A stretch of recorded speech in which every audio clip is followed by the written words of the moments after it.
এখন আমি দাঁড়িয়ে আছি রামেশ্বর মন্দিরে। এই মন্দিরটা হচ্ছে আমাদের বাড়ি থেকে প্রায় 7 থেকে 8 কিলোমিটার দূরে। তো এই মন্দিরটা কিন্তু নামকরা মন্দির, একটা সবাই শুনে থাকবেন এর নামটা, রামেশ্বর মন্দির। এই হচ্ছে মন্দির, দেখুন মন্দিরটা দেখা যাচ্ছে। তবে মন্দিরটা একটু উঁচু জায়গায় অবস্থিত, তার নিচের দিকে এই যে ক্ষেতগুলো দেখা যাচ্ছে। আমরা প্রায় এসে থাকি রামেশ্বর মন্দিরে, কারণ আমাদের বাড়ির সামনে এই মন্দিরটা, তাই আমরা প্রায় এসে থাকি। আর আপনারা যদি এই মন্দিরে আসতে চান তাহলে রামেশ্বর মন্দির আপনারা গুগল ম্যাপে সার্চ করলেও পেয়ে যাবেন। এটা ঝাড়গ্রাম ডিস্ট্রিক্টের মধ্যে পড়ে, গোপীবল্লভপুর থেকে প্রায় 20-20 কিলোমিটার মতো দূরে পড়ে।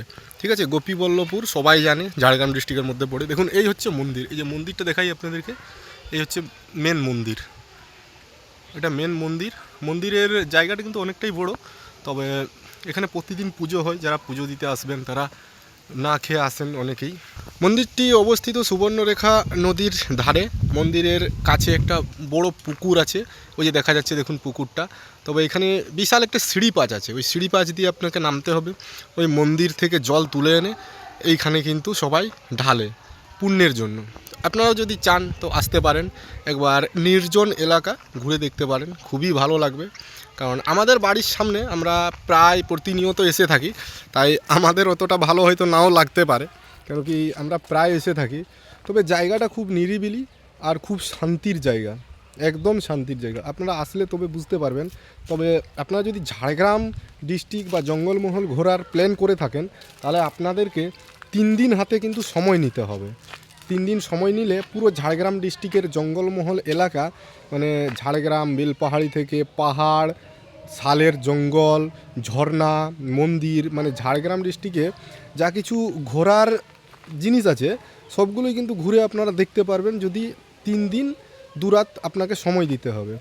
ফার্স্ট আপনারা যদি এই বিষয়ে ভিডিও দেখতে চান তাহলে কমেন্ট করবেন, আমি পুরো ঝাড়গ্রাম ডিস্ট্রিক্টের কোথায় কোথায় ঘুরবেন, কোথায় থাকবেন, কোথায় কী খাবেন পুরো কিন্তু আপনাদেরকে জানাবো। যদি আপনারা এই বিষয়ে ঝাড়গ্রাম ডিস্ট্রিক্ট ঘুরতে চান, জঙ্গলমহল শাল জঙ্গলে ঘুরতে চান, তাহলে আমি ভিডিও বানিয়ে দেবো আপনাদের জন্য। আপনাদেরকে কিন্তু কমেন্ট করতে হবে, ঠিক আছে? তবে আমি মন্দির আমার এই দিকে আছে দাঁড়িয়ে, আর ওই দিকটা হচ্ছে সামনের দিক, ওই দিকটা সামনের দিক। আমি মন্দিরের পেছনের দিক থেকে আছি। পেছনের দিক থেকেই দেখুন এই যে এইটা, এখান থেকে সিঁড়ি চলে গেছে নিচে, একদম পুকুরের দিকে নিচে চলে গেছে সিঁড়ি। ওই পুকুর থেকে উঠে এসে মন্দিরে প্রবেশ করতে পারবেন, কোনো সমস্যা নেই। তবে মন্দিরের বাম সাইডে দাঁড়ালে একটা ভিউ পয়েন্ট খুব ভালো পাবেন, আপনাদেরকে দেখাচ্ছি। দেখতে পাচ্ছেন ওইগুলো কিন্তু সব চাষের জমি, ধান চাষ হয়। আর আমরা এখন দাঁড়িয়ে আছি মন্দিরের কাছে পাহাড়ে, খুব উঁচুতে, প্রায় ধরে রাখুন 300 ফুট ওপরে দাঁড়িয়ে আছি। ওই জমি থেকে 300 ফুট ওপরে দাঁড়িয়ে আছি। এটা কিন্তু খুব ভালো লাগছে দেখতে। দেখুন চাষ করার জন্য পুরো চারা ফেলা হয়েছে এবং চাষ করার প্রস্তুতি নেওয়া চলছে, কিন্তু মানে ধান চাষের প্রস্তুতি নেওয়া চলছে। এখান থেকে ভিউ পয়েন্ট, আর আপনাদেরকে সিঁড়িটা একটু দেখিয়ে দিই যেখান থেকে যাবেন, মানে পুকুরে যাওয়া যায়। তো এই যে মন্দির থেকে বেরিয়ে এই যে সিঁড়ি চলে গেছে, দেখুন এই যে সিঁড়ি আপনাদেরকে দেখাচ্ছি আমি।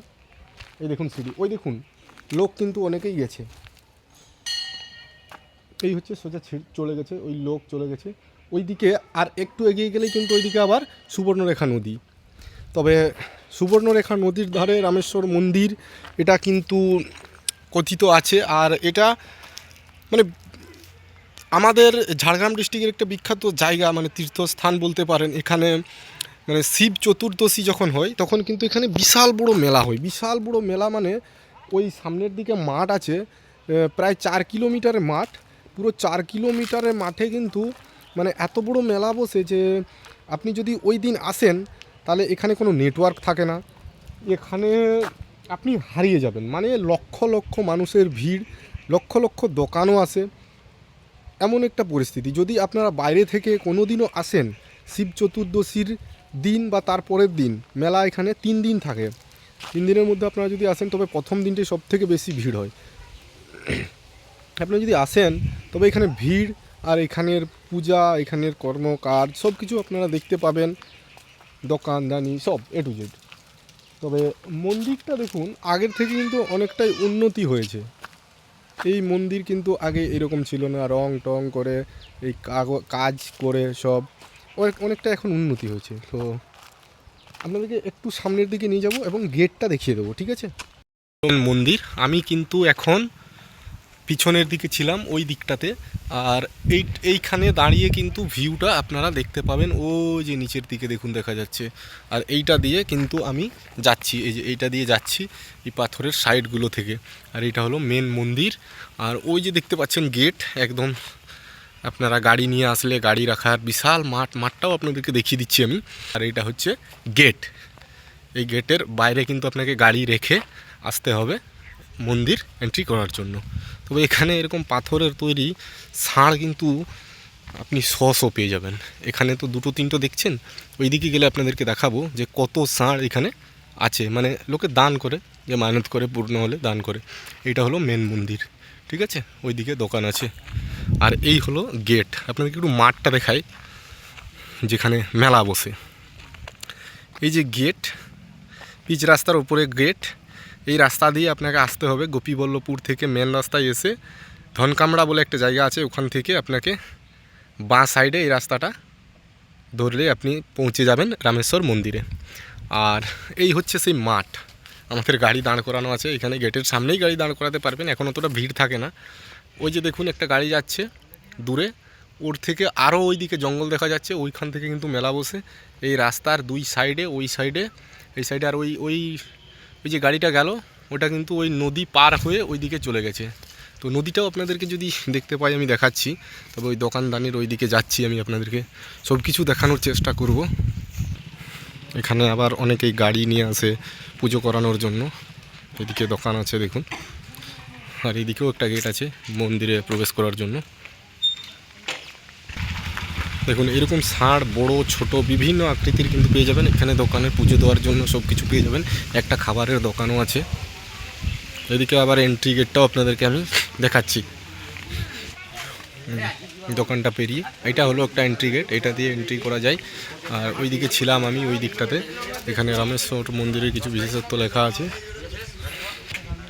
দেখুন এটা হলো ঠাকুর এখানকার। এই দেখুন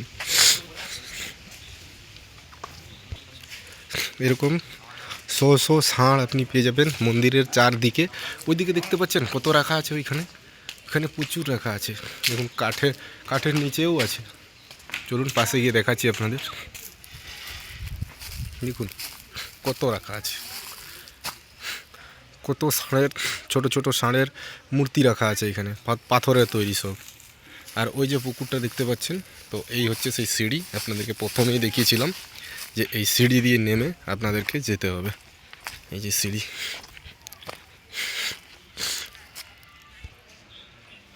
এই মন্দিরের উপরে একটা কাঁঠাল গাছ আছে। তবে এখানে বিভিন্ন সুতো দিয়ে পাথরের বাঁধা আছে, লোক মানত করে থাকে। আমার অতটা জানা নেই, তবে আমি মন্দিরের ভেতরে প্রবেশ করব না।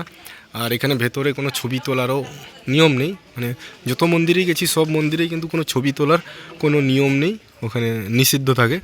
তো তাই এইটা একটা গেট, ওইদিকে গেট, আর ওইটা গেট। এটা হলো আপনাদের মেন মন্দির, ঠিক আছে। কমেন্ট করে জানাবেন কোনো যদি প্রশ্ন থাকে বা আসার থাকলে আসতে পারেন আমার একদম বাড়ির সামনে। আমার সঙ্গে যোগাযোগ করেও আপনারা আসতে পারেন।